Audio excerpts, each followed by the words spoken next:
প্রিয় দর্শক, কেরানীগঞ্জের আটিবাজারের উত্তর বালুচর গ্রামে ডেইরি খামারি হাজী মোহাম্মদ রফিকুল ইসলাম 2014 সালে একটি গাভী নিয়ে শুরু করেন। শুরুতেই তার ভালো লাগে, তাই তিনি আরো গাভী সংগ্রহ শুরু করেন। তার খামারের গাভীগুলো ভালো দুধ দিতে লাগলো। ডেইরি খামারে বাছুর ও গাভীর সংখ্যা বাড়তে থাকে বেশি দুধ দেয়া গরুর সংখ্যা। তার খামারে 40 লিটার 42 লিটার দুধ দেয়া গাভী আছে 20টির মতো। 8টি আছে বড় ষাঁড়। তার খামারে 1200 কেজি ওজনেরও ষাঁড় আছে। সব মিলে গরু আছে 110টি। তিনি দিন দিন উন্নতি করেই যাচ্ছেন।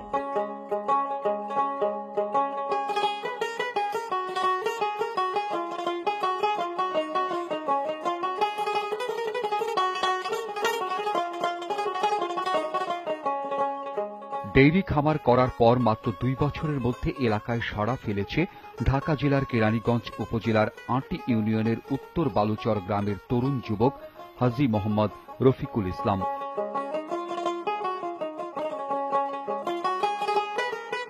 এই খামার থেকে লাভের কোনো অংশই হাজী রফিকুল ইসলাম নিচ্ছেন না, কেবলই খামার উন্নয়ন করে যাচ্ছেন। তার এই খামারে 22 জন মানুষের কর্মসংস্থান সৃষ্টি করেছেন তিনি। তার মানে এই খামারের উপার্জনের উপর এখন 22টি পরিবার চলছে। হাজী মোহাম্মদ রফিকুল ইসলাম ঢাকার একটি বেসরকারি বিশ্ববিদ্যালয়ে পড়াশোনা শুরু করলেও তার বাবা তাকে ইংল্যান্ডে পাঠিয়ে দেন উন্নত পড়াশোনা করার জন্য 2004 সালে। ইউরোপের অনেক জায়গায় তিনি ঘুরেছেন। তার মাথায় সবসময় কাজ করত আত্মনির্ভরশীল হওয়া। কারো অধীনে বড় কর্মকর্তা নয়, নিজের অধীনে কিছু লোকের কর্মসংস্থান করা ছিল তার মনের একমাত্র বাসনা। মুসলিম পরিবারের সন্তান হিসেবে নামাজ রোজা করার পাশাপাশি তিনি দ্বীনের এলেমটুকু ভালোভাবে মনে ধারণ করেন।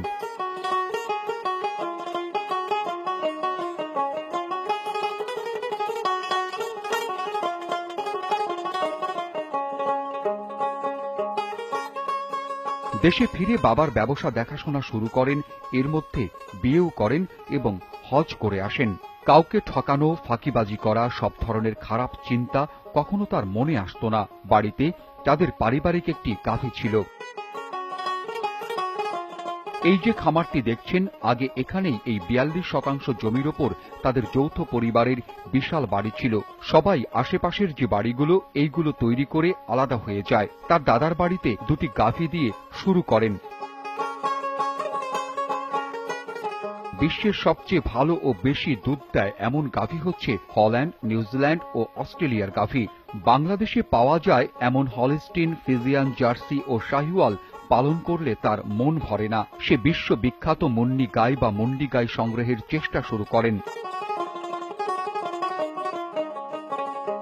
পার্শ্ববর্তী রাষ্ট্র ভারতে এই মুন্নি গাই বা মুন্ডি গাই পাওয়া যায়, কিন্তু তারা এই গাই সরকারিভাবে দিতে রাজি হয় না। তারপর ভারত ও বাংলাদেশের যৌথ ব্যবসায়ীদের সাথে যোগাযোগ করে প্রথমে 10টি মুন্নি গাই বা মুন্ডি গাই নিয়ে আসেন তার খামারে, যার প্রতিটির দাম পড়ে 4 লাখ টাকার মতো। এই মুন্নি গাই বা মুন্ডি গাই দাম বেশি নিলেও দুধ দিয়ে মুগ্ধ করেছে হাজী রফিকুল ইসলামকে। মুন্নি গাই বা মুন্ডি গাই সর্বনিম্ন 25 লিটার ও সর্বোচ্চ 42 লিটার পর্যন্ত দুধ দিচ্ছে। শান্তশিষ্ট এই মুন্নি গাই বা মুন্ডি গাই সম্পর্কে বলেন, এখানে আমার কিছু মুন্ডি আছে, ওর দুধের পার্সেন্টেজ অনেক বেশি। নর্মালি সে 35+ থাকে, 30 হচ্ছে তার মিনিমাম রেকর্ড। আর তার দুধের লংজেবিলিটি অনেক বেশি। নর্মালি আপনি 1.5 বছর পর্যন্ত অনায়াসই পাচ্ছেন।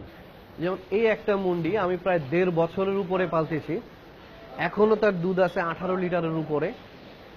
আর সে গাভীন আছে 7 মাস। দ্যাট মিনস এখন তাকে অফ করে দিতে হবে, এখনো তার 18 লিটার দুধ আছে। তো এই ধরনের গাভী যখন আমাদের দেশে আসবে বা আমাদের খামারি পাবে, কোনোদিন খামারি লসে যাবে না। কারণ একটা গাভী সর্বোচ্চ আপনার হয়তো বা 400 টাকা পর্যন্ত খাবে। 50 টাকা করেও যদি লিটার ক্যালকুলেশন করা হয় তাহলে আপনার 8 লিটার, কিন্তু সে দিচ্ছে আপনাকে 18 লিটার। এন্ড সময়ে এসেও আপনি বেনিফিট থাকতেছেন, শুরুতে থাকতেছে 30+। এই গরুটা আমার 30 লিটার, এইটা 36, এইটা 32, এইটা 32, এটা 31, এটা 34, এটা 28, এইটা আমার 42 লিটার। তার এই খামারে মোট গরু আছে 110টি। এর মধ্যে 54টি গাভী দুধ দিচ্ছে, 16টি গর্ভবতী হিসেবে দুধ দিচ্ছে না। এই সেকশনটা হচ্ছে আমার ডেলিভারি কেস। যখন কোনো গাভী ফুল প্রেগনেন্ট হয়, দ্যাট মিন্স ডেলিভারির সময় চলে আসে, তখন তারা এখানে চলে আসে। এই জায়গাটা চলে আসে, ডেলিভারি হওয়ার পর তার বাচ্চাটা এই খাঁচায় চলে আসে। ওটা আবার কিছু জার্সি ক্রস, জার্সি হচ্ছে জাপানিজ ব্রিড, যেটা গরু দেখতে ছোট হয় কিন্তু দুধ হয় অনেক বেশি, যাদের রোগ বালাইও কম হয়। ছোট বাছুর আছে 32টি, বড় ষাঁড় আছে 8টি। এটা আমি নিয়ে এসেছি ছোট বাচ্চা রাজশাহী থেকে। এটার বয়স এখন প্রায় 2.5 বছর। ওর বয়স 2 বছর থেকে একটু বেশি। ওর মার দুধের রেকর্ড হচ্ছে 30+। এগুলো সব খামারের বাচ্চা। এর বয়স 2 বছরের উপর হয়েছে, ওজন প্রায় 1200 থেকে 1300 কেজি হবে।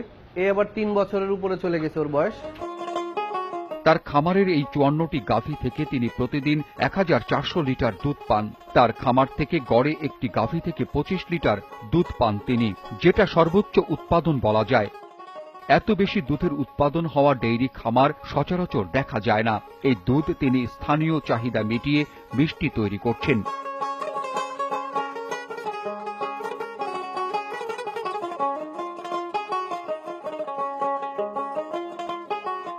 এই খামারের বর্জ্য বা গোবর দিয়ে তিনি অত্যাধুনিক একটি বায়োগ্যাস প্ল্যান্ট নির্মাণ করেছেন। আমার প্রতিটা শেডে আপনার 2টা করে চ্যানেল আছে, আপনার গোবর এবং পানি চানা বের হয়ে যাওয়ার জন্য। এই হচ্ছে একটা চ্যানেল। এই চ্যানেলটা এসে এখানে পড়ে, এখান থেকে আপনার এই জায়গায় চলে আসে। এদিক দিয়ে চ্যানেল, আপনার এদিক দিয়ে হচ্ছে গোবর বা ওয়েস্টেজ যেটা হয় আমার বায়োগ্যাসের জন্য বায়োগ্যাস প্ল্যান্টে চলে আসে। এটা হচ্ছে আমার বায়োগ্যাস প্ল্যান্ট। এর মধ্যে আমার বায়োগ্যাস গোবর জমা হয়, বায়োগ্যাস জমা হয়। আর এই গ্যাসটা আপনার নির্গত হয় এই দিক দিয়ে। এখনো সেটা চালু হয়নি, কাজ কমপ্লিট হয়েছে মাত্র। এই জায়গা দিয়ে গ্যাসটা নির্গত হবে, যেটা রান্নার কাজে ইউজ করা যাবে।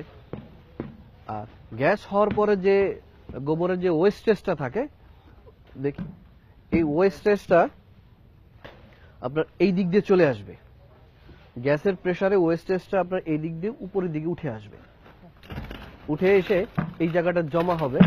নর্মাল গোবরে হচ্ছে আপনার মাছি মশা এগুলো বসে, বাট যখন গ্যাস বের হয়ে যায় তখন এইটাতে আপনার মাছি মশার কখনো বসে না।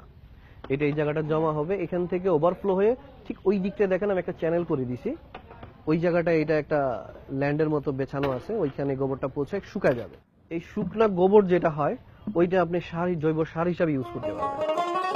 তার খামারের গাভীর যেহেতু দুধ বেশি হয়, সেহেতু তিনি চিন্তিত হন তার গাভীর দুধ নষ্ট হয়ে যাবে কিনা, কিংবা কোনো একটা বা দুটো দুধের বান বা বাট নষ্ট হয়ে যায় কিনা। তার চিন্তা দূর করতে আমাদের ডাক্তার নুরুল আমিন একটি বিশেষজ্ঞ টিম নিয়ে যায় তার খামারে, আর তার গাভীর দুধের বাট সরজমিনে পরীক্ষা করেন। পাশাপাশি তাদের শিখিয়ে দেন কিভাবে কি করতে হবে। এখানে বাছুর এবং গাভীর ব্যবস্থাপনা বিষয়ে কিছু পরামর্শ দেওয়ার জন্য এখানে আমরা এখন দুধের ভিতরে আমাদের কিছু রিয়াজেন্ট আছে সেটা যোগ করব। যোগ করে এটা দেখবো এটার ভিতরে আসলে সমস্যা আছে কিনা। এজন্য সমপরিমাণ দুধ এবং সমপরিমাণ ওষুধ আমরা মিক্স করব। এখন এখানে স্টিকি আছে, এখানে স্টিকি বোঝা যাচ্ছে, কিন্তু এখানে স্টিকি আছে, এটা ওকে আছে, এটা ওকে। এখান থেকে বোঝা গেল যে গাভীর এই উলানের ভিতরে একটা কোয়ার্টার সুস্থ এবং 3টা কোয়ার্টার হালকা, কিছুটা সোমাটিক সেল বা সাবক্লিনিক্যাল ম্যাস্টাইটিসের সমস্যা আছে। এটা দ্বারা একজন খামারি ভাই খুব দ্রুত তার গাভীর উলানটাকে চেক করতে পারেন, চেক করে একটা সমাধান নিতে পারেন। একটা বাছুর একটা ফার্মের প্রাণ। সেই বাছুর যদি অযত্ন অবহেলায় নষ্ট হয়ে যায়, ফার্মটা একদিন নষ্ট হয়ে যায়। এই জন্যই মূলত বাছুরের পরিচর্যা প্রথম নিচ্ছি আমরা। পায়ের এই জায়গাটা দেখেন মাছি বসে তার ক্ষত তৈরি করে দিছে, এবং সে প্রতিনিয়ত মাছির কারণে নেজ নাড়াচ্ছে এবং সে অস্বস্তি বোধ করছে। এই কারণেই আমরা একটা বাছুরকে আমরা এই পানি এবং অন্যান্য যে ডিসইনফেক্টেন্ট আছে আমরা সেগুলো দিয়ে বাছুরটা ধুয়ে দিব। বাছুরের সবচেয়ে সেনসিটিভ জায়গা হলো তার নাভি এবং তার ব্যাক পোর্শনটা। খুরের মাঝখানে ভাঁজের জায়গাটাতে ঘা থাকে, তো আমরা ওটা চেক করলাম এবং আমরা জিহ্বাটা দেখলাম যে জিহ্বার মধ্যে কোনো ঘা বা কোনো ইনফেকশন আছে কিনা। ফাইনালি এই বাছুরটা সুস্থ বলা যায়। এই জীবাণুনাশক আমরা মিশালাম, এটার নাম হলো ভাইরোসিড। এটা অত্যন্ত শক্তিশালী একটি জীবাণুনাশক। এই জীবাণুনাশকটা আমরা দুধ দোয়ানোর পর আপনার সবথেকে বেশি গুরুত্বপূর্ণ হলো দুধ দোয়ানোর পরে যেন 1 ফোঁটা দুধও গরুর বাটের মধ্যে অবশিষ্ট না থাকে। আমরা সারা দেশে সব খামারে গ্রামে গঞ্জে বাছুরের জন্য দুধ আমরা আলাদা রেখে দিই, এটা সম্পূর্ণ ভুল ধারণা এবং গরুর জন্য এটা ভয়ঙ্কর একটা ঝুঁকিপূর্ণ একটা ব্যবস্থাপনা। সমস্ত দুধ দিয়ে নিতে হবে এবং গরুর এই বাটের মধ্যে এখন বাটটা কিন্তু জীবাণুমুক্ত হলো। এই একই কাজ দুধ দোয়ানোর আগেও করতে হবে। সেক্ষেত্রে ওই দুধটা ভালো করে টিস্যু পেপার দিয়ে মুছে দিতে হবে যাতে দুধের মধ্যে কোনো গন্ধ না আসে, এবং দুধ দোয়ানোর পরেও একই ব্যবস্থা করে গরুকে খাবার দিতে হবে এবং তাকে রেস্টে দিতে হবে। গত 2 বছর হলো কোরবানির সময় ভারত থেকে আমদানি করা গরু আসছে না, তাই অনেক বড় বড় ব্যবসায়ীরা এখন গরু মোটাতাজাকরণ প্রকল্প করছে।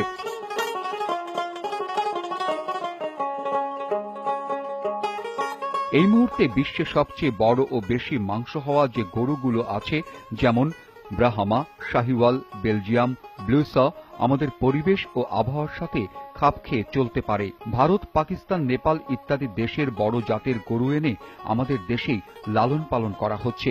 ব্রাহ্মা জাতের এই একটি ষাঁড় 2 বছর বয়সে 1000 কেজি ওজন হয়, 15 মণ মাংস হয়। শাহিওয়াল, বেলজিয়াম, ব্লুসা 2.5 থেকে 3 বছর বয়সে 1200 কেজি, এমনকি 1400 কেজি পর্যন্ত ওজন হয়। এইসব গরুর গায়ে 20 মণের অধিক মাংস হয়। হাজী রফিকুল ইসলামের খামারে 8টি ষাঁড় আছে। এই ষাঁড়গুলো দেখলে মনে হয় ছোট হাতি, মনে হয় বৃহদাকারের দিক থেকে হাতির পরেই এখন এই ষাঁড়। তার খামারের সবচেয়ে বড় ষাঁড়টি হচ্ছে এটি। এটির দৈহিক ওজন 1100 কেজির ওপরে। কোরবানির হাটে বিক্রি করার উদ্দেশ্যে এটিকে পালন করা হচ্ছে।